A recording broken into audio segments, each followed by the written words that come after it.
Ողջույն սիրելի հայրենակիցներ, եթերում Նորանտապանն է։ Եվ այժմ մենք զրուցելու ենք արևելագետ կոնֆլիկտաբան Արսեն Խարատյանի հետ։ Ողջունում եմ, պարոն Խարատյան, շնորհակալ եմ, որ ընդունել եք հրավերը։ Պարոն Խարատյան,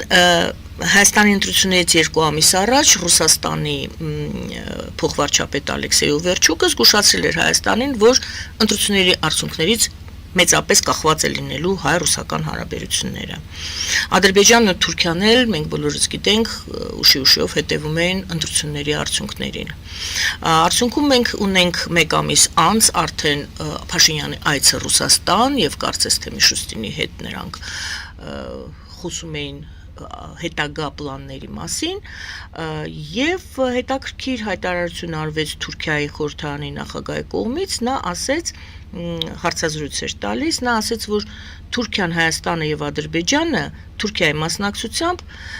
կձևավորեն միասնական ուժ, միասնական կենտրոն կձևավորեն։ Այստեղ փակագծերում նաեւ հիշեցնեմ, որ Ռուսաստան այցից առաջ Հայաստան էր այցելել Եվրահանձնաժողովի նախագահը Եվս խոսել էին ապագա պլանների մասին։ Եվ այսպես ընտրությունների արդյունքները հայ-ռուսական, հայ-ամերիկյան, հայ-եվրոպական, ադրբեջանա-թուրքական հարաբերությունները ինչ փոխվեց, լավացավ, վատացավ, մնաց նույնը։ Այո, վերադիրքավորումներ են որոշ իմաստով կարծեք թե տեղի ունենում կամ հստակեցումներ կապված հունիսի 7-ի խորհրդարանական ընտրությունների հետ եւ տարբեր դիրքավորումներ ենք տեսնում կարծում եմ օրինակ ըստ Ռուսաստանը փաստացի հասկացել է որ այն արդյունքները որոնք որ կարող էին լինել իսկ մասնավորապես օրինակ քաղաքացիական պայմանագրի կամ գործող քաղաքական մեծամասնության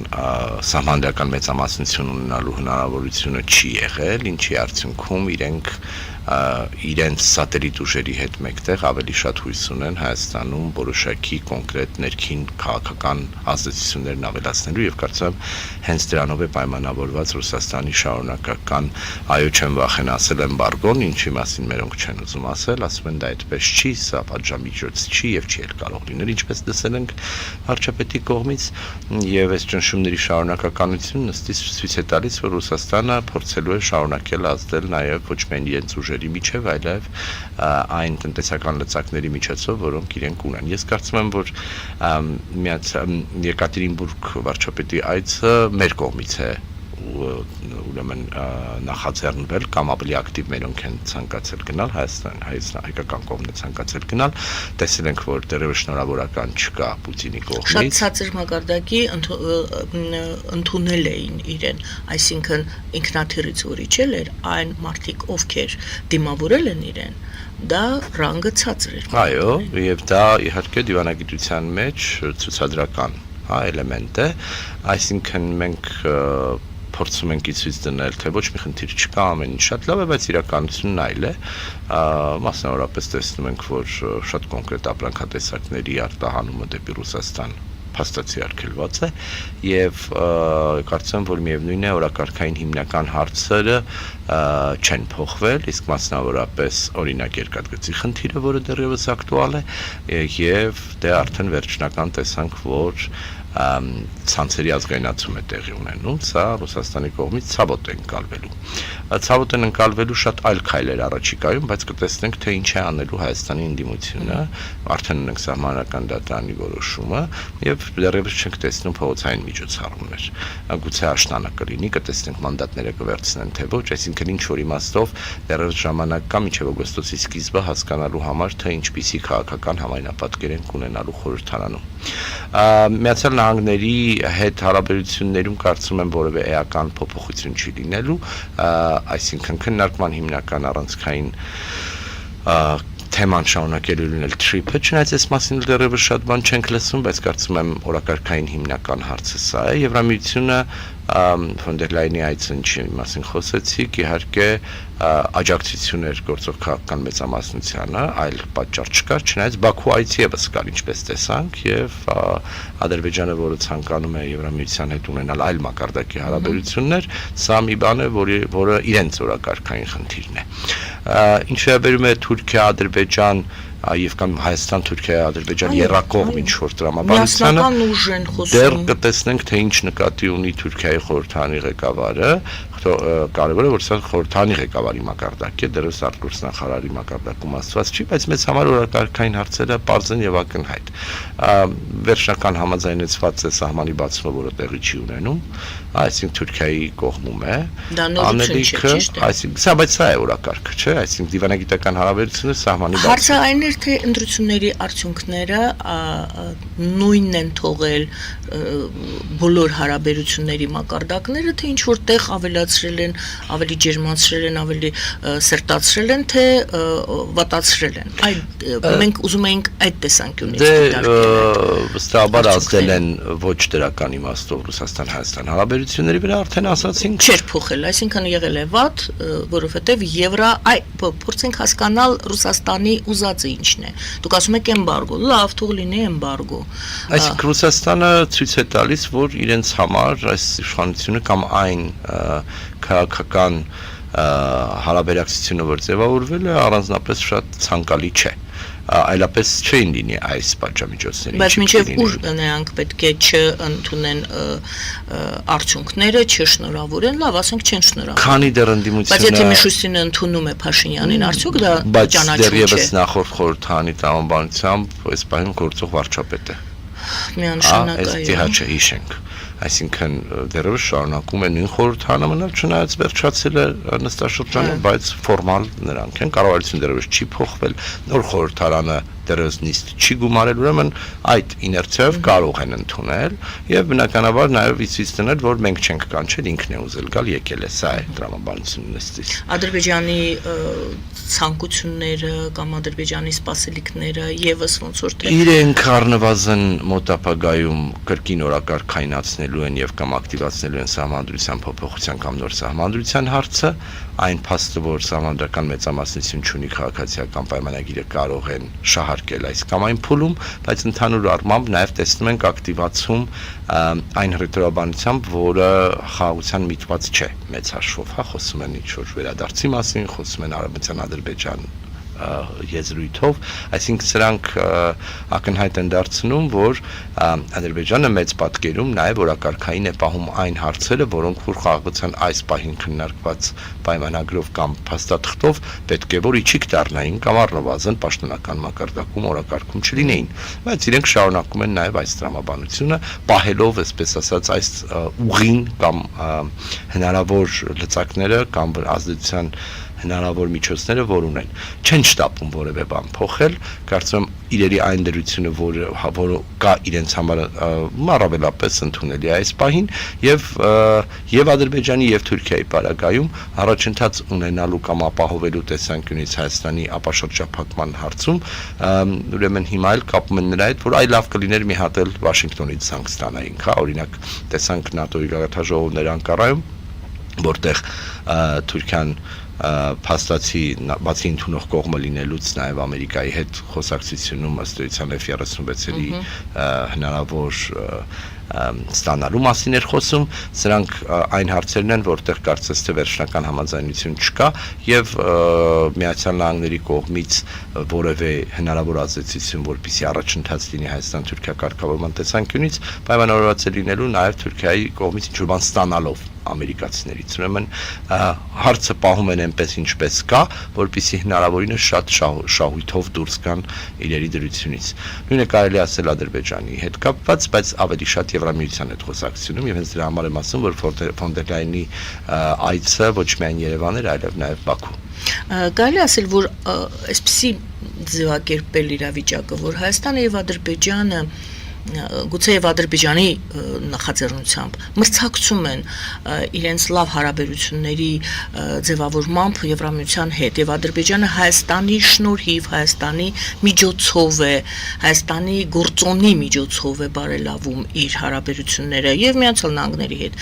եւ Եվրամիության հետ եւ ինչպես դուք ասացիք, այո, իրենց խոսույթը եւ Արևմտյան Ադրբեջան եւ այլն, այսինքն զենքը, նրանք զենքը չեն վայր դնում, զենքը ցուցադրում են, որ մեր ձեռքին կազմենք, բայց խաղաղության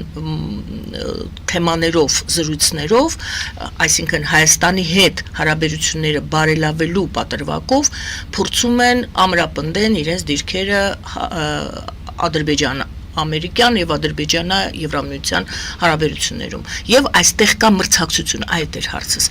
Ով ավելի սերտ կլինի, ով ավելի կապված կլինի Միացյալ Նահանգների հետ, կկապի Միացյալ Նահանգներին իր հետ, Ադրբեջանը թե Հայաստանը։ Հեք մրցակցություն բառը չի օգտագործի այն պարզ պատճառով, որ Եվրամիության հետ օրինակ ինտեգրացիոն հարաբերությունների որակը եւ մակարդակը շատ տարբեր են։ Եթե մենք որևէ մեկի հետ կարող ենք մրցակցել Եվրամիության հետ հարաբերություններում, ապա անմիջական հարևանությամբ կամ արդեն նախկին դարձող արևելյան գործընկերության երկրներից կլինի Մոլդովան, Ուկրաինան, այլ տրամաբանությամբ է, իրենք նաև այլ կարգավիճակ ունեն, ազատ առևտրի եւ համապարփակ ուրեմն ասոցիացիան համաձայնագրեր են ստորագրել, վիզայի ազատականացում ունեն, Վրաստանը, որ մեր անմիջական հարևանությամբ է, որ չնայած սառեցրել է ինտեգրացիոն գործընթացը մինչև 2028 թվական, այնուամենայնիվ ֆորմալ եւ ինստիտուցիոնալ առումով այլ մակարդակ, ավելի բարձր մակարդակ ունի, ուրեմն եթե պիտի մրցակցելու մասին խոսենք, ապա այս երկրների հետ է հնարավոր խոսել մրցակցության մասին եւ նաեւ հիշեցնեմ, որ Հայաստանն այս տարի միակ երկիրն է, որը Եվրամիության հետ ինստիտուցիոնալ մակարդակում Հայաստան-Եվրամիություն հաղորդաժողով է ունեցել։ Այսինքն սա խոսում է նրա մասին, որ գերակայությունները, առաջնահերթությունները Բրյուսելի համար հստակ են մեր տարածաշրջանում։ Ադրբեջանը կարիք եւ ցանկություն ունի ունենալ այլ մակարդակ հարաբերությունների, որը չի ստանում։ Չի ստանում մի շարք պատճառներով, ժողովրդավարության մակարդակ կլինի, քաղաքական հարաբերությունների հարց կլինի, հենց նույն Հայաստանի հետ առաջընթացով պայմանավորված որոշ իմաստով, բայց ակնհայտ է, որ Ալիևը կարիք ունի այնտեղից լեգիտիմություն ստանալու, նաեւ ներքին սպառման տեսանկյունից եւ ընդհանուր առմամբ հեղինակության հարց ունի, որտեվ պարզ է, որ նշածած թեմաների հետ կապված այնտեղ դժվար թե առաջընթաց ունենան խոսքի ազատության եւ ժողովրդավարության մասին Ադրբեջանում դժվար է խոսել, ուրեմն լինելու են աշխարհակական տնտեսական առաջնահերթություններ։ Ընդհանուր առմամբ կրկնեմ, այստեղ մրցակցության հարց չի, այստեղ նաեւ իրենց գերակայությունների խնդիրն է, իսկ մասնավորապես դեպի կենտրոնական Ասիա ուրեմն ուղիների վերագործարկման կամ դրանց կայացման կամ դրանց ակտիվ աշխատանքի օգտագործման առումով։ Միացյալ Նահանգների հետ հարաբերություններում Ադրբեջանն այնուամենայնիվ ունի մի լրացուցիչ գործոն, որն Իսրայելի հետ հարաբերություններն է, որն ուղիղ կապ ունի նաև Բաքու-Վաշինգտոն հարաբերություններում եւ իրենց օրակարգային հարցերը այլ տրամաբանության մեջ են գործում։ Բայց այս ամենը նաև պայմանավորված է լինելու, թե ինչ է լինելու ավելի մեծ տարածաշրջանում, իսկ մասնավորապես մեծ մերձավոր արևելքում եւ Իրանի հարցում ինչ զարգացումներ կարող են լինել, այնուամենայնիվ Իրանում տեղի ունեցած, Իրանի դեմ տեղի ունեցած հարձակումից հետո տարածաշրջանն էապես փոխվել է մի շարք ուղղություններով, մասնավորապես դեռևս այս 60 օրերի ընթացքում տեսնելու ենք առաջին անգամ 1980 թվականից սկսած, որ Իրանը կարողանալու է ազատ բենզին վաճառել, այսինքն 1980-ին, երբ Իրանում ամերիկյան դեսպանությունը պաշարվել էր փաստացի, այդ կետից այս կողմ դեռևս այս պատժամիջոցը չէր հանվել։ Իրանը փաստացի վերահսկողություն է ստացել Հորմուզի նեղուցի վրա, ծոցի երկրներում հսկայական ներդրումների եւ այսպես ասած ներդրողի վստահության հարց է առաջացել, ամերիկյան բազաների արկայությամբ անվտանգության հարցերի շուրջ խնդիրներ կան եւ այս տեսանկյունից տրանսֆորմացվում են հարաբերությունները եւ այստեղ հետաքրքիր է լինելու, թե օրինակ Ադրբեջան-Իսրայել հարաբերություններում ինչ է տեղի ունենալու, որովհետեւ դեգրադացվում են նաեւ Թուրքիա-Իսրայել հարաբերությունները եւ այն հետաքրքիր այսպես ասած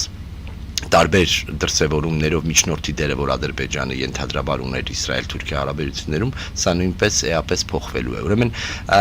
եթե Ադրբեջան-Միացյալ Նահանգներ, ապա կարծում եմ, որ սա պայմանավորված է լինելու լայն տարածաշրջանում նոր մոտեցումներով, Եվրամիության հարցում կարծում եմ մենք Ադրբեջանի հետ չէ, որ մրցակցում ենք։ Բարի, ՆԱՏՕ-ի գագաթնաժողովներ Անկարայում եւ շատ հետաքրքիր հայտարարություններ եղավ։ Եկեք դիտարկենք այն, ինչ վերաբերում է մեր տարածաշրջանին, նախ սկսենք նրանից, որ այդ ընթացքում շատ կոշտ հայտարարություններ արվեցին Թրամփի կողմից, որոնք հետևեցին կոշտ իրավիճակին գետնի վրա։ Իրանը եւ Միացյալ Նահանգները կրկին սկսեցին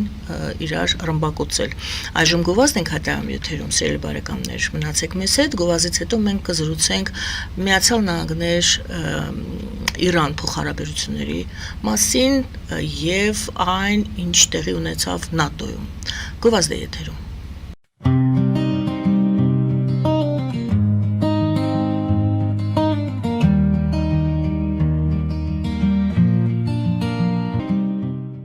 Ֆելիչե ժամանակակից ատամնաբուժական կլինիկա։ Այստեղ հարմարավետությունն ու խնամքն առաջնային են։ Այստեղ կիրառվում են ատամնաբուժական ամենաժամանակակից տեխնոլոգիաներ, ճշգրիտ ախտորոշում, արդյունավետ բուժում, նուրբ փորձառություն եւ անհատական մոտեցում։ Սկսած սովորական մանրուքներից մինչև առաջադեմ ընթացակարգեր, այստեղ դուք գտնվում եք բարձր որակավորում ունեցող եւ փորձառու ատամնաբուժական մասնագետների ձեռքերում։ Մեր բարեկամական եւ հյուրընկալ անձնակազմն այստեղ է յուրաքանչյուր այցը հաճելի դարձնելու համար։ Ֆելիչե, ձեր առողջ եւ ամենաերջանիկ շպիտը սկսվում է այստեղից։ Եկեք եւ բացահայտեք նորարարության փորձագիտության եւ կարեկցանքի կատարյալ համադրությունը։ Երևան Փոստը Գրանադայի ուզում տեղեկացնում է։ Դրամական փոխանցումներ 1%-ով։ Օդանավով 1 փաունդը 2.99։ Նավով ուղարկեք 1 արկղ, երկրորդ արկղը անվճար։ Ավտոմեքենաների փոխադրում անհավատալի արժեքներով։ Ինչպես նաև կահույք եւ մեծ չափի բեռների փոխադրում։ Jackpot հագուստի խանութը երկրորդ մասնաճյուղն է բացել Գլենդելի սրտում, որտեղ կարող եք ձեռք բերել եվրոպական եւ ամերիկյան ընտիր հագուստեղեն, կոշկեղեն, աքսեսուարներ, պայուսակներ ամենահարմար արժեքներով։ Նաև կարող եք ցանկացած ապրանք պատվիրել եւ ձեռք բերել կարճ ժամանակում։ Jackpot-ի Գլենդելի հասցեն է 1135 North Pacific Avenue, հեռախոս 818 813 2252։ Jackpot հագուստի լավագույն կենտրոնը Գլենդելում։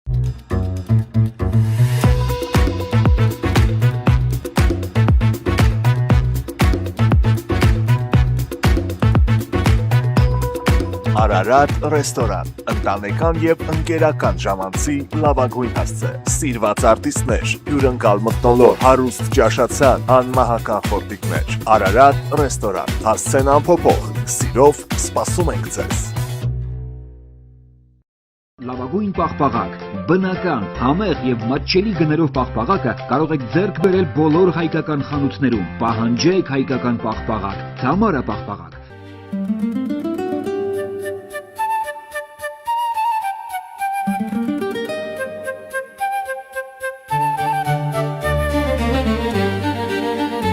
Նոյան տապան տպարան,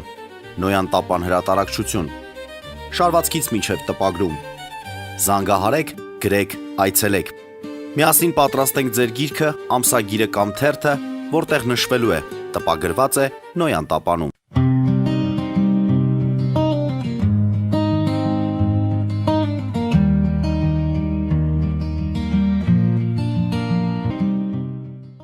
Սիրելի բարեկամներ, հիշեցնեմ, որ մենք զրուցում ենք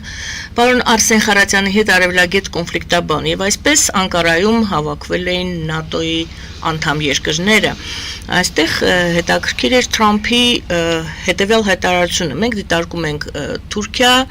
Միացյալ Նահանգներ փոխհարաբերություններ, Իրան, Միացյալ Նահանգներ փոխհարաբերություններ, դեռ այդ կոնտեքստը, հետո արդեն Ադրբեջանին էլ կդիտարկենք այս կոնտեքստում։ Եվ այսպես Թրամփը ասում է. Թուրքիան մեզ համար հիանալի դաշնակից է եղել։ Խոսքը գնում էր այդ հարվածներից, Փետրվարյան հարվածների հետևած իրադարձություններին։ Եվ այսպես Թուրքիան մեզ համար հիանալի դաշնակից է եղել։ Թուրքիան կարող էր մտնել Իրանում հակամարտության մեջ մյուս կողմից, այսինքն Իրանի կողմից, թերևս։ Բայց չարեց դա, հնարավոր է իմ շնորհիվ չի արել դա։ Այսինքն այստեղ պետք է հասկանալ, որ պետք է հարց տամ ձեզ։ Այսինքն ըստ Թրամփի ինչ դիրքավորում է ունեցել Թուրքիան։ Եվ ասում է, վստահ եմ, որ Էրդողանը չի ցանկանում, որ Իրանը միջուկային զենք ունենա, մյուս կողմից էլ դա է ասում։ Վստահ եմ դրանում։ Եվ այսպես, Թուրքիա-Իրան փոխհարաբերությունները Միացյալ Նահանգներ Իրան այդ հակամարտության մեջ։ Ես կարծում եմ, որ Թրամփի այս հայտարարությունն առավելապես երես փրկելու խնդիր ուներ։ Թուրքիային, ինչպես նախկինում, այնպես էլ պատերազմից հետո եւ ընթացքում եւ դրանից հետո պետք է տարածքային ամբողջականություն ունեցող, բայց թույլ Իրան։ Սա է իրենց մոտեցումն ու քաղաքականությունը, հատկապես հաշվի առնելով քրդական գործոնի առկայությունը եւ հատկապես հաշվի առնելով տարածաշրջանում հնարավոր այլ զարգացումները, որոնք Թուրքիայի անմիջական հարևանությամբ սահմանին պետք չեն։ Այսինքն նոր Իրաք, նոր Սիրիա Թուրքիային պետք չի։ Այստեղ խնդիրն այն է, որ նախ կարծում եմ, որ Թուրքիան ընդհանրապես չէր պատրաստվում նաև Իրանի դեմ որևէ ճակատ բացել, բացի ամեն ինչից, ոչ միայն Թուրքիայի անմիջական ուրեմն սահմանային եւ կամ էթնիկ խնդիրներից ելնելով, այլև մուսուլմանական աշխարհում հեղինակության խնդիր կա։ Մրցակցությունը մուսուլմանական աշխարհում լիդերության պայմանավորված է եղել տևական ժամանակ պաղեստինական խնդրով։ Գազայի հարցում Թուրքիան ամենաբարձր խոսողներից էր եւ այս իմաստով փորձում էր նույնիսկ Իրանից ավելի պաշտպանող լինել Պաղեստինի ժողովրդին եւ այս տեսանկյունից եթե Թուրքիան էլ պիտի ներգրավվեր այս պատերազմին, ապա ընդհանուր առմամբ մուսուլմանական աշխարհում բավականին լուրջ հեղինակության ճգնաժամեր ունենա։ Բայց նա կարողացավ այնպես անել, որ Միացյալ Նահանգների հետ էլ չփչացրեց հարաբերությունները։ Անխոս, որովհետեւ կարծես թե Իրանի հետ էլ։ Այո, որովհետեւ բացի ամեն ինչից, նախ 3 հարձակում տեղի ունեցավ Թուրքիայի ուղղությամբ, չմոռանանք, Ինջիրլիկի ամերիկյան բազայի ուղղությամբ, որին Թուրքիան չափազանց մեղմ էր արձագանքում։ Դժվար է պատկերացնել Թուրքիայի դեմ որևէ հարձակում, որին նա ոչ միայն ասում է սա անընդունելի եւ այլն, այլև ասում է ես կայունության կողմնակից եմ։ Ավելին, երբ տեսանք Նախիջևանի ուղղությամբ Իրանից հրթիռի կամ դրոնի հարձակումը, որից առաջին օրը դրանից հետո Բաքվից, պաշտոնական Բաքվից եւ Ալիևից լսում էինք բավականին ռազմատենչ հայտարարություններ, անգամ որոշ ուժերի դեպի հարավ ուղղորդում տեսանք նաև Թուրքիայի կողմից սաստումը Ադրբեջանի, որ մի խառնվեք, սա, այսպես ասած, ձեր խաղը չի, եթե կարելի է այդպես ասել։ Ուրեմն այս տեսանկյունից ես կարծում եմ, որ Թրամփի կոնկրետ այս հայտարարությունը պայմանավորված է եղել նրանով, որ ես թույլ չեմ տվել, որ Թուրքիան գնա, թե չէ իրենք էլ էին ուզում, այդպես որ սա ավելի շատ դեմք փրկելու խնդիր ուներ։ Բայց եթե կարող ենք առանձնացնել ՆԱՏՕ-ի այս գաղթաժողովի հիմնական օրակարգային ուղղությունները, դրանք Ուկրաինան են, Իրանն էր եւ ՆԱՏՕ-ի անդամ պետություններում բյուջեի խնդիրը, ով ինչքան է վճարելու, եթե նայելու Եվ ի վերջո Միացյալ Նահանգները շարունակում են անդամակցել ՆԱՏՕ-ին, թե ոչ, դա էլ էր ինտրիգ։ Դա այսպես ասած սպառնալիքներ, որ Թրամփի երկրորդ ադմինիստրացիայի գալուց հետո տեսել ենք, որ եթե այսպես է կանելու, մեզ պետք չի ՆԱՏՕ-ն գնացեք ձեր գլխի ջարը տեսեք, հա։ Դա էլ հարցեր ուզում եմ բայց այնտեղ հղումներ էր արվում, ՆԱՏՕ-ի գլխավոր քարտուղարն ասում էր, այ տեսեք, Թրամփը փաստացի անում է այն ինչ որ Այզենհաուերն է արել ժամանակին, երբ փորձեր արվում հավասարեցնել ՆԱՏՕ-ում մեր ներգրավվածությունը եւ ֆինանսական եւ ենթակառուցվածքների եւ մարդկային ռեսուրսների տեսանկյունից, բայց ընդհանուր առմամբ ակնհայտ էր, որ քանի որ Իրանում տեղի ունեցածում առնվազն Միացյալ Նահանգները ոչ միայն չի հաղթել, այլև իր ցանկալին չի հասել եւ իրավիճակը հաստատ այս պահին գոնե Միացյալ Նահանգների օգտին չի, հաշվի առնելով Հորմուզի խնդիրը, հաշվի առնելով այն հանգամանքը, որ ծոցի երկրներում ձևավորվել է այն ինչ կա եւ փաստացի Իրանի այն կարելի ասել ապացույցը, որ այնտեղ մի անձից կախված չի այդ պետությունը, համակարգ է գործում, կա խորքային պետություն եւ հնարավոր չէ Իրանի պարագայում օրինակ կարճատև կամ բլիցկրիգային պատերազմով ինչ-որ խնդիր լուծել, ուրեմն խնդիր կար եւ Թրամփը իրապես հարց ուներ այստեղ ցույց տնելու, որ մենք ոչ միայն չենք պարտվել, այլև դե եթե չեն ուզում խոսեն, մենք այլ կերպ, այլ ճանապարհով կգնանք։ Ուկրաինայի հարցում էր հետաքրքիր Զելենսկու հետ խոսակցությունում ուշագրավ էր, որ Թրամփն իր ոչի մեջ ասում է, այ ես չգիտեմ, կուզես գնաս Մոսկվա խոսես, ասում է դե գիտեք այնտեղ ուկրաինական դրոններ են, մի քիչ վտանգավոր է Մոսկվա գնալ։ Այսպիսի ինչ որ իմաստով նույնիսկ ցինիզմի հասնող խոսակցություններ ծավալվում, բայց խոստումը վերահաստատվեց, որ հաջորդ տարվա կտրվածքով 40 միլիարդի աջակցություն է գնալու դեպի Ուկրաինա։ Միացյալ Նահանգները նաև ստանձնեցին հանձնառություն Ուկրաինային հրթիռների պատրիոտների ուրեմն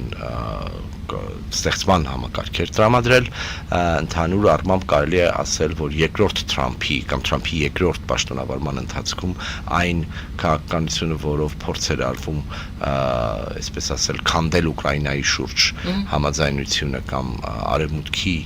հավաքական մոտեցումը հիմա վերադարձավ նրան ինչ որ կարի սկզբանե եւ այս տեսանկյունից Եվրամիությունն էր, որ մինչեւ վերջ կանգնեց Ուկրաինայի թիկունքում եւ կարողացավ հասնել նրան, որպեսզի Թրամփի նախնական հռետորաբանությունը փոխվի եւ վերջապես Իրանի հարցում իհարկե ակնհայտ էր, որ բոլոր ՆԱՏՕ-ի անդամ պետությունները առանց որևէ բացառության, եթե ոչ դրական չեզոքություն, ապա ընդհանրապես որևէ կերպ չներգրավվեցին, տեսել ենք, չէ, ինչեր էր ասվում, միայն Գերմանիան էր, որ այս ունեցավ Վաշինգտոն եւ ասաց, որ իրենք ինչ որ կերպ կաջակցեն, որովհետեւ Իսրայելի հետ ուղիղ կապ ուներ այս հարցը, իսկ մնացած ուժեղ խաղացողները, անգամ Մեծ Բրիտանիան եւ Ֆրանսիան այս հարցում իրենց այսպես ասած միջերկրական ծովի ներկայությունը ամրապնդելով, որտեղ տեսանք նաեւ, որ օրինակ դեպի Կիպրոս հա, այսինքն Լիմասոլի բրիտանական ռազմական բազայի ուղղությամբ էր հրթիռ գնում։ Այսինքն իրենց սկզբունքային դիրքորոշումը կարողացան պաշտպանել, չներգրավվեցին, կարողացան չներգրավվել եւ չկորցրեցին։ Միացյալ Նահանգները ամենայն դեպս ՆԱՏՕ-ն չլքեց։ Ոչ միայն չլքեց, այլև չկարողացավ այս պատերազմում ՆԱՏՕ-ի ներգրավվածություն ունենալ։ Ոչ այն։ Ի տարբերություն օրինակ 2003-ի պատերազմի Իրաքյան, որտեղ այնուամենայնիվ Բուշի այն ժամանակվա վարչակազմը կարողացել էր որոշ անդամ պետությունների եւ ընդհանուր առմամբ Աֆղանստանի պարագայում եւ Իրաքի պարագայում ՆԱՏՕ-ի ուժեր տեղակայել։ Այստեղ Միացյալ Նահանգները եւ Իսրայելը մնացին մենակ եւ այս առումով պետք է արձանագրել, որ այնպես չի, որ նույնիսկ սպառնալիքներով եւ ներքին սպառնալիքներով ՆԱՏՕ-ի ներսում սպառնալիքներով Միացյալ Նահանգները կարողանում է միանձնյա որոշումներ կայացնել ՆԱՏՕ-ի անդամ պետությունների համար։ Վերադառնանք Թուրքիա ԱՄՆ փոխհարաբերություններին, այդ Թրամփի խոսքերին, նա շատ ուժեղ երկիր է, շատ ուժեղ ղեկավար է։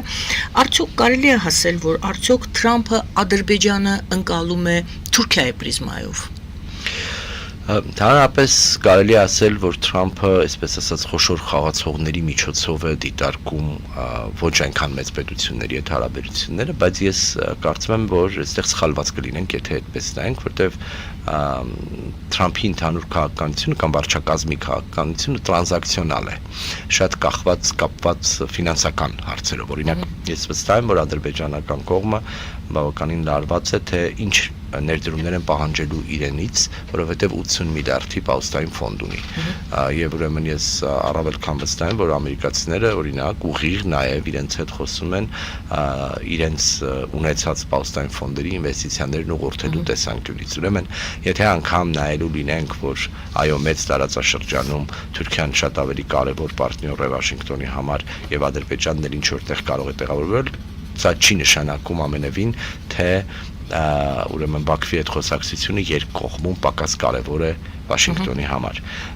Դրան նաև տեսնում ենք, հիշում ենք, որ Թրամփի վերադարձից հետո մենք օրինակ որոշ մտավախություններ ունեինք, որ կարող է օրինակ Հայաստանի հետ կնքված համաձայնությունները կամ ստացված համաձայնությունները զոհ դառնան Մոսկվա-Վաշինգտոն ունեցած խոսակցությանը եւ ուրեմն պարզապես ինչ որ կետից, որպեսի այլ ուղղությամբ Ռուսաստանի կողմից ինչ որ բան ստանան, Հայաստանը կարող են թողնել Ռուսաստանին, սա էլ էր քննարկում, բայց տեսնում ենք, որ սա էլ իրականություն չի դառնում։ Ուրեմն ես կարծում եմ, որ որքան էլ այսպես ասած մեծ խոշոր խաղացողների հետ ամերիկացիների կամ Թրամփի հայտարարությունները հաճախ ցույց են տալիս, որ մեծ պատկերում իրենք փոքր երկրների հետ շատ չեն ուզում խոսել, դրա հետ մեկտեղ կախված նրանից, թե որքան առաջընթաց կա այդ երկրների հետ, իրենք նաև ունեն այլ օրակարգային հարցեր, որոնք առաջ են մղում։ Ես վստահ եմ նաև, որ օրինակ իր կարևոր բանագնացներ Ստիվ Ուիտկոֆն ու մյուս դիվանագետները Բաքվի հետ չեն դադարեցնելու եւ շարունակաբար ուրեմն խորացնելու են իրենց համագործակցությունը, բայց առավելապես ուղղորդելով նրանց, թե ինչպիսի ինվեստիցիաներ անեն, որ ուղղությամբ, որովհետեւ ռեսուրսները եւ բնական ռեսուրսները եւ ֆինանսական ռեսուրսները շարունակում են առաջնահերթություն լինել Վաշինգտոնի համար։ Շնորհակալություն հայ-ադրբեջանական հարաբերությունների մասին եմ ուզում այժմ խոսենք, նախընտրական շրջանում երևի հիմնական մեխը այդ վախերն էին, որոնք սերմանում էին, եթե առաջ խոսում էին ընդհանուր պատերազմի մասին, հիմա խոսում էին այդ 300,000 ինչ-որ ադրբեջանցիներ, տարբեր վախերի մասին էր խոսքը։ Եկեք այդ այն ինչ խոսվում էր նախընտրական շրջանում, որպեսզի ազդեն ընտրողների որոշումների վրա, հոգեբանական վիճակի վրա, այդ ամբողջը դնենք մի կողմ, մաղենք եւ տեսնենք տակը իրականում ինչ է մնում։ Ինչից առավել պետք է անհանգստանա Հայաստանը այժմ Ադրբեջանի հետ հարաբերություններում, կա անհանգստանալու կետեր, թե ամեն ինչ փափուկ է, տեսեք, ես էլ ասեցի, որ Թուրքիան ասում է, այդ նախադասությունը չմեջ բերեցի, ասում է հայ-ադրբեջանական հարաբերությունները ինչ որ հասել են որոշակի փուլի, այսինքն ընթանում են առաջ։ Հարց, ինչից առավել կարող է անհանգստանալ Հայաստանը հայ-ադրբեջանական հարաբերություններում։ Տեսեք, Թուրքիայի հայտարարությունները Հայաստան-Ադրբեջան կարգավորման առումով նաև պայմանավորված են նրանով, որ իրենք չեն ցանկանում որևէ կերպ դուրս մնալ այս գործընթացում ասելիք ունեցողի դիրքից։ Այն, որ Թրիփը եւ ամերիկացիները միջնորդությամբ տեղի ունեցավ խաղաղության պայմանագրի նախաստորագրումը եւ ամերիկյան էական ներգրավվածությամբ էր, թուրքական կողմի համար բավականին լարում էր առաջացրել հենց թուրք-ադրբեջանական տիրույթում, որովհետեւ իրենք կցանկանային լինել այս միջնորդը, շատ դժվար կլիներ դա պատկերացնել, բայց կարող էին նաեւ փորձել ուրեմն այդ դերակատարությունն ունենալ, այսինքն Թուրքիան չի դադարեցնում հիշեցնել, որ այս հարցում ինքնասելիք ունի եւ իրենցով նաեւ ինչ որ հարցեր պիտի պայմանավորված լինեն, ինչը մեզ օրինակ պետք չէ, մենք դեմ չենք հաստատ ամերիկյան միջնորդությամբ շարունակել այս խոսակցությունն ըստիս։ Հայաստան-Ադրբեջան կարգավորումը չնայած նրան, որ տևական ժամանակ լսել էինք, այ դե կտեսնենք հələ թող ընտրությունները լինեն, դեռ թող ընտրությունները լինեն Հայաստանում, դրանից հետո կխոսենք։ Հիմա այդ ընտրություններն եղել են եւ փաստացի ոչ միայն կրկնեմ վերադարձ չկա կամ դերական արձագանքները շատ չեն, այլև իրենք վերաակտիվացրել են կամ ակտիվ են պահում այն խոսույթը, որը խաղաղությանը առանձնապես չի նպաստում, չնայած պիտի չմոռանանք, որ ընտրություններից հետո էր, որ Ալիևի օգնական Հաջիևը Հայաստան այց ունեցավ, ինչով ցույց տվեցին, որ իրենք այս ադմինիստրացիայի հետ Հայաստանի շարունակում են խոսել եւ օրակարգը պահել ակտուալ։ Աշտանը կերևա, ես կարծում եմ, որ ադրբեջանական կողմը առավելապես կենտրոնանալու է սահմանադրական փոփոխության կամ նոր սահմանության կամ սահմանադրական հանրակրվեի վրա, որը ես միշտ եմ գտել, որ փակուղային իրավիճակ է, որովհետև եթե անգամ վաղվա խորհրդարանը կամ Հայաստանի նոր խորհրդարանը կարողանա հասնել նրան, որ սահմանադրական փոփոխություն կարող է լինել, որևէ մեկը հատկապես հաշվի առնելով հունիսի 7-ի ընտրությունների փորձը չեն կարողանալու երաշխավորել, որ այդպիսի սահմանադրական փոփոխությունը կարող է ընդունվել։ Բացի ամեն ինչից պիտի հիշենք, որ Հայաստանի 90-ականներից այս կողմ կամ թերևս 91 թվից այս կողմ Հայաստանի ամենաբարձր մասնակցություն ունեցող ընտրություններին ենք ականատես եղել, համարյա 60% այսպիսի մասնակցություն մենք չենք ունեցել, որտեղ 400,000-ից ավել մարդ դեմ է քվեարկել գործող քաղաքական մեծամասնությանը։ Այո, ընտրակաշառքներ են եղել, այդ մասին գիտենք, այո, շատ տարբեր հարցեր են եղել, բայց փաստ է, որ Հայաստանում կար եւ կա ոչ միայն եւ ոչ պարտադիր պրոռուսական տրամադրություններ ունեցող մարդիկ, այլև բավարար քանակով մարդիկ, որոնք դեմ են այս իշխանությանը։ Նոր մի ուշագրավ բան ասեմ, որի մասին կարծես թե շատ ակտիվ չի խոսվել, ադրբեջանահայերով բնակեցված, նախկին արդեն ադրբեջանահայերով բնակեցված Վարդենիսի շրջանի փախստականականից բառը չեմ սիրում, բայց փաստ է, գյուղերից շատ մեծ մասը, համարյա 80%-ով իշխանության ձայն չի տվել։ Սա խոսուն փաստ է։ Եվ այնտեղ չի խոսում ընտրակեղծարարության մասին։ Այնտեղ դեմ են հանդես գալիս այն ռետորաբանության եւ այն մոտեցմանը, որը վարում է այս իշխանությունը, հա։ Հիմա սրանք բոլորը պիտի մեզ համար, որտեղ ընտրական վարքագիծը, որ տեղի է ունեցել հունիսի 7-ին, պետք է շատ ավելի լուրջ վերլուծել։ Ընտրությունների որակը նույնպես պրոբլեմային է, հա։ Ինչպես ՀՀԿ դիտորդական առաքելության եզրակացությունը նայեք։ Նույնիսկ մեր տեղական դիտորդական առաքելությունների հայտարարություններն են խոսում, որ այն որակը չէ, ինչ մենք կուզեինք 2018-ից հետո։ Եվ ես մի ուրիշ բան ասեմ, առաջիկայում ունենալու ենք նաև տեղական, մի քիչ փոխում եմ թեման, բայց կարծում եմ սրանք կարևոր են, որ եւ Ադրբեջանն էլ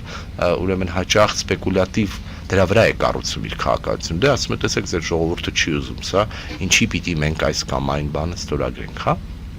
Եվ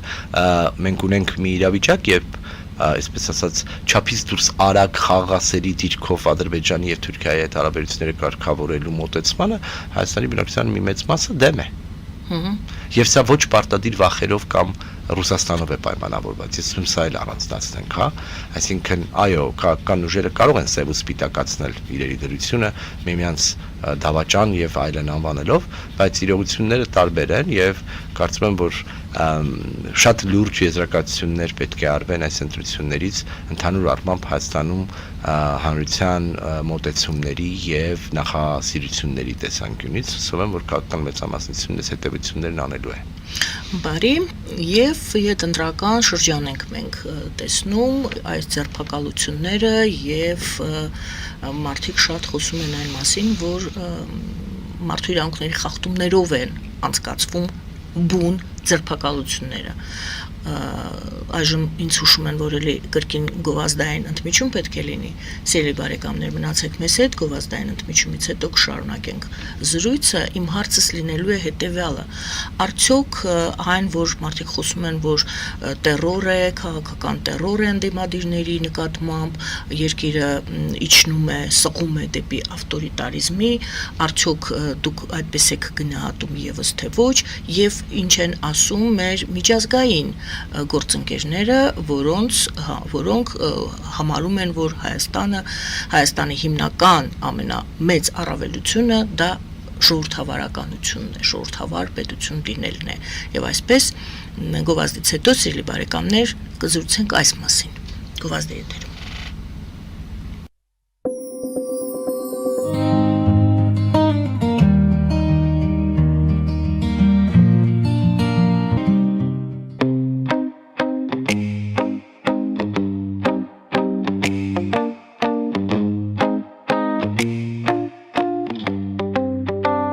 Երևանի եւ Զովունիի սահմանին գտնվող Ալպիական թաղամասում սկսվել է 2, 3 եւ 4 սենյականոց բնակարանների նախնական ամրագրում։ Առաջարկում ենք նաեւ թաունհաուսներ արդեն պատրաստ եւ կառուցվող։ Բնակարանների արժեքները սկսվում են 50,000 ԱՄՆ դոլարից մինչեւ 140,000 ԱՄՆ դոլար, իսկ թաունհաուսներինը 160,000 ԱՄՆ դոլարից 170,000 ԱՄՆ դոլար։ Մանրամասների համար այցելեք մեր պաշտոնական կայք alpiakan.am կամ զանգահարեք +374 44 201 066։ Ամրագրում կարող եք կատարել մինչև ապրիլի 30-ը։ Ալպիական թաղամաս, ձեր նոր տունը հայրենիքում։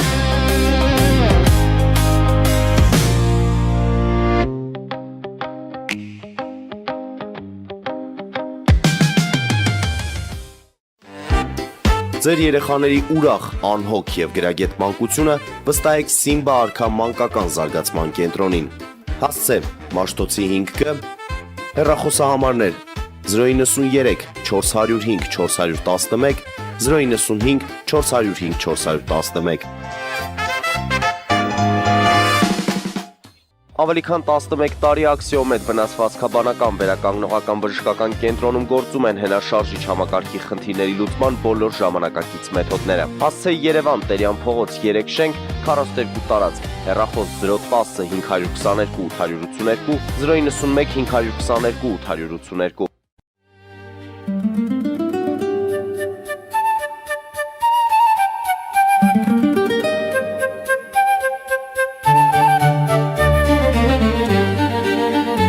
Նոյան տապան տպարան, Նոյան տապան հրատարակչություն, շարվածքից մինչև տպագրում, զանգահարեք, գրեք, այցելեք, միասին պատրաստենք ձեր գիրքը, ամսագիրը կամ թերթը, որտեղ նշվելու է, տպագրված է Նոյան տապանում։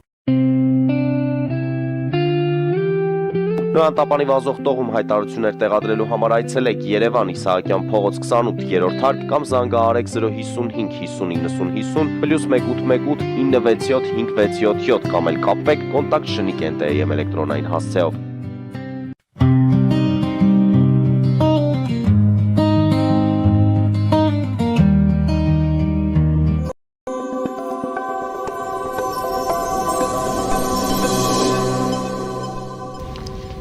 Սիրելի բարեկամներ, հիշեցնեմ, որ մենք զրուցում ենք արևելագետ կոնֆլիկտաբան Արսեն Խարատյանի հետ եւ այսպես ժողովրդավարություն եւ պայքար կոռուպցիայի դեմ կամ տնտեսական կամ այլ հանցագործության դեմ ինչպես վարել այդպիսի պայքարը, որպեսզի չխախտվեն ժողովրդավարական նորմերը։ Յուրաքանչյուր երկրում պայքար տարվում է եւ տնտեսական հանցագործության եւ տարբեր տեսակի հանցագործությունների դեմ, բայց չեն խոսում այն մասին, որ այդ երկիրը ավտորիտար սղում է, հասնում է ավտորիտարիզմի։ Իսկ Հայաստանի դեպքում այդպիսի ձայներ մենք լսում ենք, մեղադրանքներ մենք լսում ենք։ Տեսեք, առնվազն 2018 թվականից սկսած կոռուպցիան Հայաստանում ձևակերպվել եւ հռչակվել է որպես ազգային անվտանգության խնդիր։ Ձևավորվել են կոռուպցիայի դեմ պայքարող պետական ինստիտուտներ, մասնավորապես 3 հիմնական կառույց՝ հակակոռուպցիոն կոմիտեն, կոռուպցիայի կանխարգելման հանձնաժողով եւ հակակոռուպցիոն դատարանները։ Սրանք կարևոր ինստիտուտներ են, որոնց հիմնական գործը հենց կոռուպցիայի հետ առնչվելն է, չեմ էլ խոսում վերահսկողական մարմինները, որոնք կային եւ որոնք տարբեր ինստիտուտների ներսում նաեւ ներքին կոռուպցիոն խնդիրներով զբաղվող են։ Հիմա դրանց էֆեկտիվության հարցը կարող են քննարկել, ասենք օրինակ մասնագետները, մասնավորապես եւ քաղաքասարակության եւ այն մասնագիտացված կառույցներ, օրինակ Transparency International-ը եւ մյուսներն հետեւում են այս կառույցների աշխատանքի արդյունավետությանը, նրանք ավելի լավ կգնահատեն, թե որքանով են արդյունավետ աշխատել, բայց տեսանք, որ ընտրակաշառքների տեսանկյունից առնվազն հակակոռուպցիոն կոմիտեն հսկայական գործեր անում։ Հակակոռուպցիոն դատարանը եւ քրեականը եւ քաղաքացիականը պետք է նայել նրանց վճիռներին եւ դրանց քանակին, որովհետեւ դրանք բավականին լուրջ աշխատող կառույցներ են, բայց կարծում եմ, որ տեղեր կան, որ ուշացնում են շատ հարցեր։ Բայց թե կոռուպցիայի դեմ պայքարի անվան տակ ինչեր կարող են լինել, սրանք մտահոգիչ են։ Օրինակ, ժամանակային խնդիրը, հա, ինչու է դա արվում հիմա կոնկրետ, այսինքն ինչն է, ես դեռևս ներսի խոսակցությունն եմ, Հայաստանի ներսում ծավալվող խոսակցությանն եմ անդրադառնում, ինչն է պատճառը, որ օրինակ Գագիկ Ծառուկյանի դեմ այս ամբողջ արշավը սկսել է հիմա։ Եվ հիշեցնում ենք 22 թիվը։ Ինչու չէր արվում մինչ այս, եթե խնդիր էր։ Ինչու էր թույլ տրվում, որպեսզի շատ տարբեր խմբեր, որոնք որ պիտի քաղաքական դաշտից դուրս տրված լինեն, հենց այդ նույն կոռուպցիայի պատճառով թույլ էր տրվել իրենց շարունակությունը, աշխատանքը, գործունեությունը եւ հիմա ինչ որ պատճառով սկսեցին ավելի ակտիվ աշխատել։ Մենք տեսել ենք նաեւ, որ այս ընտրություններից հետո Նիկոլ Փաշինյանը տարբեր հայտարարություններ արել, որ այլևս ներում բեկում չի լինելու։ Դե 8 տարի խոսում ենք այս մասին, հա, ինչ է փոխվել հիմա։ Այդ ինչ մի հատ նոր մի բան տեղի ունեցավ, որից հետո որոշեցին, որ այլևս ներում բեկում չի լինելու։ Այն, որ ժողովրդավարությունը, կրկնեմ, ես մինչ գովազդը ասում եմ եւ հիմա էլ գտնում եմ, որ դրսի որակի հետ կապված խնդիր ունենք, ես շատ ավելի բարձր ակնկալիքներ ունեի, այսքան նույնիսկ հաշվարկի ընթացքում սխալները պիտի չլինեին, հա, այսինքն մեկ նախընտրական շրջանում ադմինիստրատիվ ռեսուրսի մասին են խոսում, ինչի պիտի այս հարցերը բարձրացվեին, մենք հույս ունեինք, որ առնվազն եթե չենք խոսում այլ ինստիտուցիոնալ ռեֆորմների մասին, ապա էլեկտորալ դեմոկրատիան, ընտրական ժողովրդավարությունը Հայաստանում կայացել էր կամ կարելի էր կայացած համարել։ Հիմա սա լեզու է դնելու հատկապես այն խմբերի եւ երկրների բերանում, որոնք որ այս իշխանություններին պիտի փորձեն լեգիտիմությունը պակասեցնել, իսկ սա առաջին հերթին Ռուսաստանն է։ Տեսնում ենք, չէ՞, ինչ են խոսում, ինչպիսի հայտարարություններ են անում։ Այլ հարց է, որ ինչ են անելու մեր այլ միջազգային պարտներները։ Ակնհայտ է, որ Եվրամիությունը աջակցելու է գործող քաղաքական մեծամասնությանը օրակարգային հարցերի շուրջ։ Միացյալ Նահանգների այս վարչակազմի համար ժողովրդավարությունը կարծես թե առանցքային չէ, այսինքն իրենք դրա հիմքով չէ, որ հարաբերություններ են կառուցում որևէ երկրի հետ, բայց մեզ համար առաջին հերթին մեր ներքին տիրույթում է պետք, որպեսզի սրանք կայանան, եւ մենք բավական քաղաքասարակության ակտորներ ունենք, որոնք բավականին բարձրաձայն քննարկում եւ խոսում են այս հարցի շուրջ։ Ես կարծում եմ, որ watchdog կոչվածի, այսինքն վերահսկողի ֆունկցիան պետք չէ թուլանալ եւ պետք չէ համարել, թե այ գիտեք ինչ կա, այլևս ժողովրդավարությունը, ընտրական ժողովրդավարությունը կայացած է։ Սա անվերջ աշխատանք է եւ անդադար պետք է այս ուղղությամբ Տեսեք, ես հարցը դրեցի այսպես, ժողովրդավարությունը եւ պայքարը։ Մենք խոսեցինք արդյունավետության մասին, բայց ես հարց եմ բարձրացնում եւ հանրությունը ես չեմ բարձրացնում։ Ես հանրության կողմից քննարկվող հարցն եմ բերում այստեղ մեր ստուդիա քննարկելու։ Մի բան է արդյունավետություն պայքարի մեջ, մյուս բան է ինչ ոճով ես դու դա անում, մարդու իրավունքների խախտումով ես դու դա անում, թե ոչ։ Նույն դատարանում դատապաշտպան գոյություն ունի ցանկացած մարդու համար, ով բեղադրվում է ինչ-որ հանցագործության մեջ։ Այսինքն, մեր հասարակությունը չի ասում ինչու ես հետապնդում, մեր հասարակությունը ասում է ինչու ես դա այդպես անում, ինչպես դու անում ես։ Եվ իմ հարցն էր, դա ընդունված ձև է միջազգային պարտներների աչքում, եթե մեր հասարակության աչքում դա չի ընդունվում։ Հասարակությունը ընդվզում է, ասում է չկրկնեմ, արդյունավետությունը եւ այն թե ինչպես ես դու անում, դրանք մի քիչ տարբեր բաներ են։ Թե դա նորմալ է, մենք սովոր չենք, պարզապես պետք է մենք էլ սովորենք, որ այդպես կարող են մարդուն փողոցում բռնել, չնկարագրեմ այն ամենը, ինչ մենք տեսնում ենք։ Ռեալ պոլիտիկի տեսանկյունից, եթե կուզեք մաքիավելիստական նպատակն արդարացնում է միջոցները, խոսույթի կամ տրամաբանության մեջ ես կասեի մեր հանրության մեծ մասի համար ընդունելի կլինի։ Եթե այդ միջոցը նպատակին հասնելու համար է։ Այո, անխոս եւ ոչ թե կոնկրետ մարդկանց թիրախավորելու։ Եվ եթե դրանք եւ եթե դա ընդհանրապես կիրառվում է բոլորի նկատմամբ։ Դա էլ է նպատակի մեջ մտնում։ Տեսեք, երբ որ մեկը այդ ահի մթնոլորտի ստեղծումը կամ այդ ցուցադրությունը եւս գուցե նպատակի մեջ է։ Գիտեք, այո, գուցե դա էլ մասն է այս ամենի, բայց ավելի կարևոր լինելու ձեր ասած արդյունքները։ Ինչ ենք ստանալու դրա արդյունքում։ Արդյոք այն ինչի կհասնեն օրինակ կոնկրետ մարդկանց թալանածը վերադարձնելու տեսանկյունից 8 տարի է կրկնեմ այս մասին ենք խոսում, հա, ինչ-որ տարբեր փուլերում տարբեր բաներ արվում են, տարբեր հարցեր կան, որոնք շատ դժվար է անել, որովհետև տասնյակ տարիներով ամենատարբեր պետական կառույցների ներգրավմամբ հողից մինչև, չգիտեմ, ունեցվածք է խլվել, հանրային շահ չի եղել, մարդիկ մեծ գումարներ են վաստակել եւ որոշ դեպքերում ամենա անհնար է հասնել դրա աղբյուրին։ Հիմա տեսնում եւ ականատեսնենք լինում դրա։ Առանձին տեսանելի մարդիկ, որոնք նաեւ քաղաքականապես ակտիվ են թիրախում հայտնվելով, նաեւ առիթ են տալիս ասելու, որ սա, այսպես ասած, ընտրական ժողովրդավարություն է, եթե կուզեք կիրառվում։ Ժողովրդավարություն չասենք կամ ընտրաբար են փորձում, այսպես ասած, թալանի վերադարձ իրականացնել, բայց սրանք էլ մի կողմ դրած։ Ես իսկապես բոլորս պիտի մտահոգ լինենք, որ ոչ այն մարդու իրավունքների, այո, առաջին հերթին մարդու իրավունքների, բայց ընդհանուր առմամբ այն պրակտիկան, որը կիրառվում է եւ ընդունելի է դառնում եւ որևէ կերպ չի դատապարտվում, կարող է դառնալ նորմ եւ որևէ մեկը դրանից ուրեմն կարող է ազատված չլինել, զերծ չմնալ։ Ուրեմն սրանք իհարկե խնդիրներ են, բայց դրա հետ մեկտեղ դե եկեք ավելի լայն քննարկում ծավալենք այն մասին, թե բա ինչպես անել դա, հա? Սա էլ է մեծ խնդիր, դիլեմաներ կան։ Այսինքն այստեղ մի պատասխան չկա ըստիս, ընդհանուր առմամբ ես կարծում եմ, որ իրենք գործող քաղաքական մեծամասնությունը կարծում է, թե հերթական կարտ պլանշն ունի անելու այն ինչ ուզում է,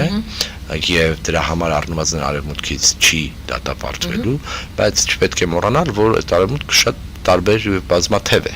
Այնտեղ կարող է պաշտոնական մակարդակում աջակցություն ստանալ այս կամ այն, հա, այսպես ասած կոռուպցիայի դեպքի հետևից գնալիս, բայց դրա հետ մեկտեղ Հայաստանը նաեւ տարբեր այլ չափորոշիչներով կարող է կորցնել իր այն դիրքերը, որը ստացել էր, հա, կոռուպցիայի համաթիվ,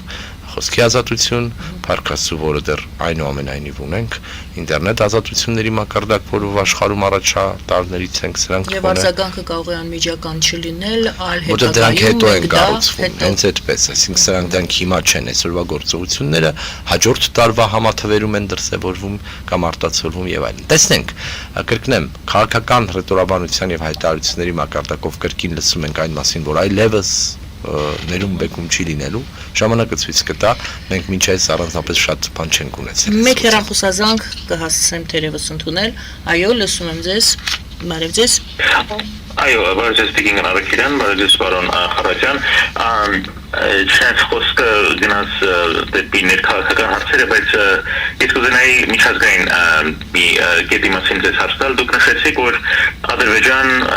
ԱՄՆ հայկական հարաբերություններում Ադրբեջանի համար կարևոր գործոն է Իսրայելը։ Կուզենայի իմանալ, արդյոք կարող է Իսրայելը նաև կարևոր գործոն լինել մեր համար, եթե մենք բարելավենք Իսրայելի հետ մեր հարաբերությունները եւ նույնիսկ սերտացնենք։ Նշեմ մի փաստ, որ Իսրայելի համար կարծեք թե Թուրքիան դառնում է Ախոյանի նման ինչ-որ բան։ Մենք կարող ենք ունենալ ընդհանուր շահեր Թուրքիային զսպելը։ Իսրայելը շատերը գիտեն, որ ստեղծել է դաշինք դեռ 10-ական թվականներից Կիպրոս, Հունաստան, Իսրայել ընդդեմ Թուրքիայի։ Իսրայելը մեզ առաջարկել է զենք Հայաստանին դեռ 10-ական թվականներին մենք մերժել ենք եւ մենք ունենք այդ գենոցիդի այդ հարցը։ Սա կարծեք ունենք ընդհանուր շահեր, սա կարող ենք մենք աշխատել Իսրայելի հետ, մերձեցնել հարաբերությունները եւ մենք եւս Իսրայելի հետ օգտագործել ԱՄՆ-ի հետ գործոն մեր հարաբերությունները սերտացնելու համար, ինչպես Ադրբեջանն է դա անում։ Շնորհակալություն։ Շնորհակալություն, շատ կարևոր հարց եք տալիս։ Ես կարծեմ ոչ մենք կարող ենք, այլև պարտավոր ենք Իսրայելի հետ հարաբերությունները հնարավորինս խորացնել, բայց սա չպետք է լինի ի հաշիվ մեր հարաբերությունների Իրանի հետ։ Հարցը հստակ է դրված, հնարավոր է արդյոք Իսրայելի հետ ընդհանուր շահեր ունենալ, մասնավորապես Թուրքիայի դեմ։ Չեմ կարծում, թե այսօրվա օրակարգում Իսրայելի հետ հարաբերությունները Թուրքիայի դեմ կառուցելն է լինելու Հայաստանի առաջնահերթությունը, բայց ես ուզում եմ անդրադառնալ տրված հարցին, որովհետև տևական ժամանակ մենք բարդություններ ենք ունեցել անգամ Իսրայելի հետ դիվանագիտական հարաբերություններ ունենալու։ Դեռ 2001-2-ից սկսել են բանակցությունները, 2004-ին, եթե չեմ սխալվում, մենք ունեցանք հարաբերություններ եւ ռեզիդենտ դեսպան ունեցանք միայն 2019 թվականին, այսօր էլ ունենք եւ փառքաստու։ Մենք Իսրայելի հետ ունենք բազմաշերտ տարբեր եւ խնդիրներ եւ հարաբերություններում մինչ այս եղած ուրեմն խնդիրներ, առաջինը եւ որքան էլ Հայաստանի Հանրապետությունը փորձի ծերծ մնալ սրանից, Երուսաղեմի հարցն է, Երուսաղեմի հայկական թաղամասի հարցն է, սրա մասին չպետք է մոռանանք, որտեղ մենք այնուամենայնիվ որոշ բարդ հարաբերություններ ունենք։ Բայց սա Հայաստանի Հանրապետության խնդիրը չի, եթե կուզեք, ունենք Երուսաղեմի պատրիարքությունը, չնայած ուզենք թե չուզենք, կրկնեմ, Հայաստանն էլ սրա մեջ ներգրավված է։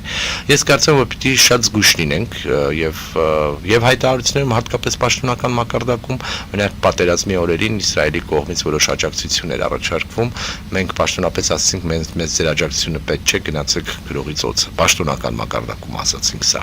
Այսպիսի անհեռատես հայտարարություններ առնվազն պետք չէ անել։ Հայոց ցեղասպանության հետ կապված իսրայելական կնեսետում դրա ընդունումը եւս մեկ անգամ գալիս է ապացուցելու, որ հայոց ցեղասպանության ճանաչման հարցը Հայաստան-Թուրքիա հարաբերություններից դուրս է։ Այն երկրները, որոնք Թուրքիայի դեմ որպես լծակ ուզում են օգտագործել, դա անում են, անելու են առանց մեր նույնիսկ որևէ բան անելու, բայց սա ընդհանուր առմամբ լավ է։ Ճիշտ են անում, թող ընդունեն, իհարկե, որքան շատ երկիր ճանաչի այս ցեղասպանությունը, այդքան լավ է ընդհանրապես։ Ես կարծում եմ, որ այո, կարող է Իսրայելի հետ հարաբերությունները դրական ազդեցություն ունենալ հայ-ամերիկյանի վրա եւս, բայց դա չի առանցքը հայ-ամերիկյան հարաբերությունների։ Դա մեզ կարող է օգնել շատ, աջակցել շատ կոնկրետ հարցերում։ Մենք 2006-7 թվականներին առաջին անգամ եւ ենթադրում եմ, որ հերթադիտողը Միացյալ Նահանգներից էր զանգում, կարողացանք USAPAC-ի, այսինքն Ամերիկայում գործող ամենաուժեղ իսրայելական կամ հրեական լոբիստական խմբի հետ համագործակցություն խորացնել, իսկ դա այլ ավելի լրջացավ, երբ տեղի ունեցավ հայտնի Մարմարայի դեպքը, այսինքն երբ թուրք-իսրայելական հարաբերությունները սկսեցին բացական